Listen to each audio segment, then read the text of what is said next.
They called her a weekend warrior Ray until she rolled up her sleeve and showed the Delta Force tattoo. In the quiet town of Maplewood, Ohio, where the leaves turned gold every fall and the river whispered secrets to the old stone bridge, lived a woman named Emily Carter. She was 42, with sun-kissed skin and eyes that held the depth of distant horizons. Emily worked at the local hardware store, stacking shelves with tools and chatting with folks about their weekend projects. Her life seemed simple, unremarkable, but on Saturdays, she would lace up her hiking boots, sling a backpack over her shoulder, and disappear into the woods. Folks around town called her a weekend warrior. It was a term tossed around with a chuckle, like she was playing at adventure while the real world spun on without her. Emily didn't mind the label at first. It rolled off her like rain on a tent. She had moved to Maplewood 5 years ago, seeking peace after a life that had been anything but quiet. Her small house on Elm Street was cozy, with a porch swing that creaked gently in the breeze. Mornings started with coffee in a chipped mug, steam rising like memories she kept tucked away. She tended a garden out back, where tomatoes ripened slowly under the sun, and wildflowers bloomed in unruly patches. It was a far cry from the dust-choked deserts and shadowed jungles she once knew, but that was her secret, buried deep, like roots beneath the soil. One crisp autumn morning, as the sun peeked over the hills, Emily stepped into the hardware store. The bell above the door jingled softly, announcing her arrival. Her boss, Mr. Harlan, a gruff man with a mustache like a broom, nodded from behind the counter. "Morning, Emily. Busy day ahead. Got that group from the adventure club coming in later." Emily smiled faintly, tying her apron around her waist. The adventure club was a local group of enthusiasts, mostly young professionals from the city who drove out on weekends to kayak the river or climb the nearby bluffs.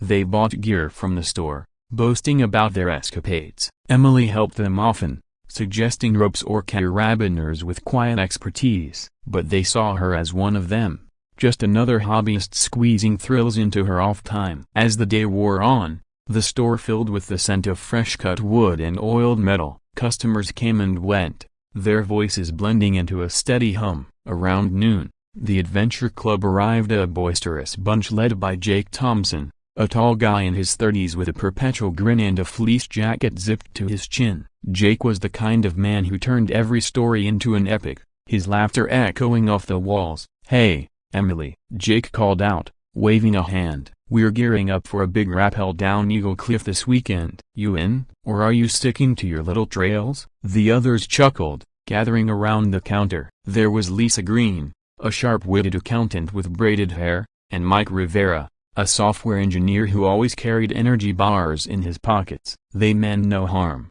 but their words carried an undercurrent of dismissal. To them, Emily was the store clerk who dabbled in the outdoors, a weekend warrior at best, someone who played it safe while they pushed limits. Emily paused, her hands still on a coil of climbing rope. She felt a familiar twinge in her chest, like a knot tightening. "Maybe," she replied softly, her voice even. "Eagle Cliff's got some tricky spots. Watch the loose rocks near the top." Jake leaned on the counter, smirking. "Oh, come on, Em, we've seen you out there on your hikes." "Cute stuff, but this is real adventure. Not everyone's cut out for the big leagues, you know?" The words hung in the air, simple but stinging. Emily's jaw tightened ever so slightly, but she kept her composure. She had heard it before, and not just here, but in whispers around town. The single mom who raised her son alone after her husband passed young. The woman who volunteered at the community center, teaching kids basic survival skills. They saw her as relatable,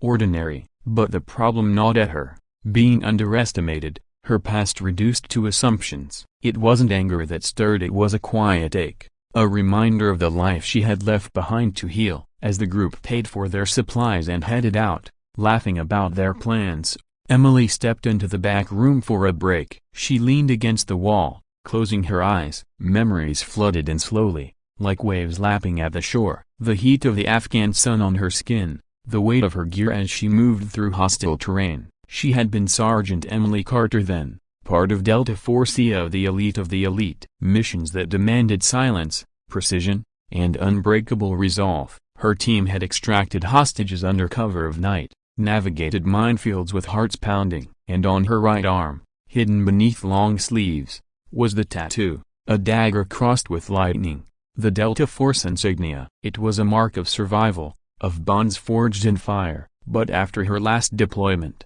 when the nightmares came too often and the world felt too loud, she had retired, moved to Maplewood for anonymity, for normalcy. Her son, now grown and in college, knew the truth. But the town? They didn't need to. Until days like this, when the label weekend warrior felt like a cage. The afternoon dragged on, the store emptying as the sun dipped lower. Emily busied herself restocking shelves, her movements deliberate and calm. She thought about Jake's invitation, not out of interest in joining, but because it highlighted the gap between who she was and who they saw.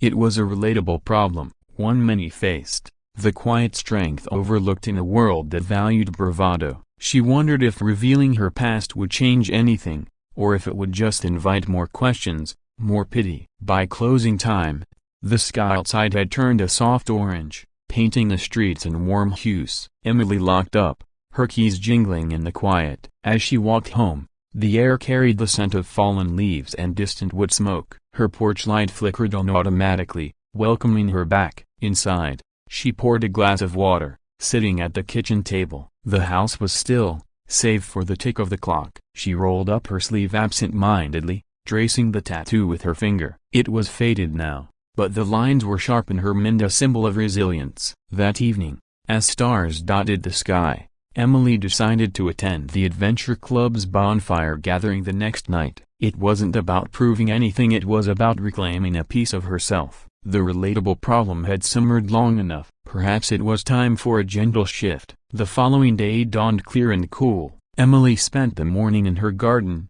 pulling weeds with steady hands. Her thoughts wandered to her old team of brothers and sisters in arms who understood the weight of silence. By evening, she drove to the riverside park where the club met. The fire crackled warmly, casting dancing shadows on the faces around it. Jake spotted her first, waving her over with a beer in hand. "Emily, you made it. Grab a seat. We're just swapping stories." She nodded, settling on a log near the flames. The group was lively, sharing tales of near misses on trails and triumphant summits. Lisa talked about a kayaking trip gone wrong, Mike about a coding app he built for route planning. The atmosphere was easy, the air filled with laughter and the pop of embers. As the night deepened, the conversation turned to challenges. Jake boasted about a rock climbing feat, then turned to Emily. "What about you, weekend warrior? Got any war stories from your hikes?" The term hit again, but this time, Emily felt a calm resolve. The tension rose gently,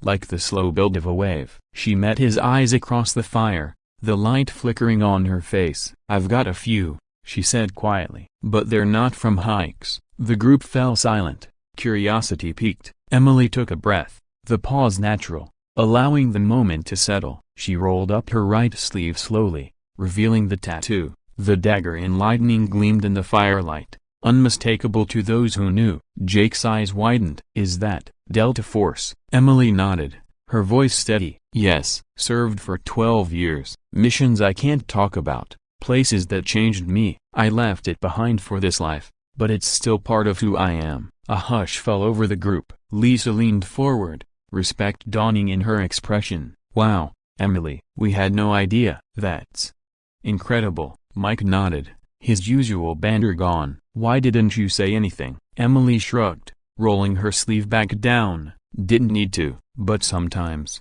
labels don't tell the whole story." The twist hung in the air, gentle but profound. No dramatic confrontation, just a quiet revelation that shifted perspectives. Jake set his beer down, his grin replaced by genuine admiration. "I'm sorry, Em. We were idiots." "Tell us more if you want." She shared a little then, carefully chosen anecdotes about teamwork and survival, nothing classified. The group listened, the fire warming the space between them. Tension eased into understanding, emotions deepening as stories bridged the gap. As the night wound down, Emily drove home under a canopy of stars. The ending came satisfyingly, grounded in emotion. She felt lighter, not because she had proven them wrong, but because she had honored her truth. In her kitchen, she brewed tea, reflecting on the insight. Strength isn't always loud. Sometimes, It's the quiet reveal that echoes loudest. And for those who underestimate others, pause, listen, you might discover a warrior in the most unexpected places. Roll up your own sleeve,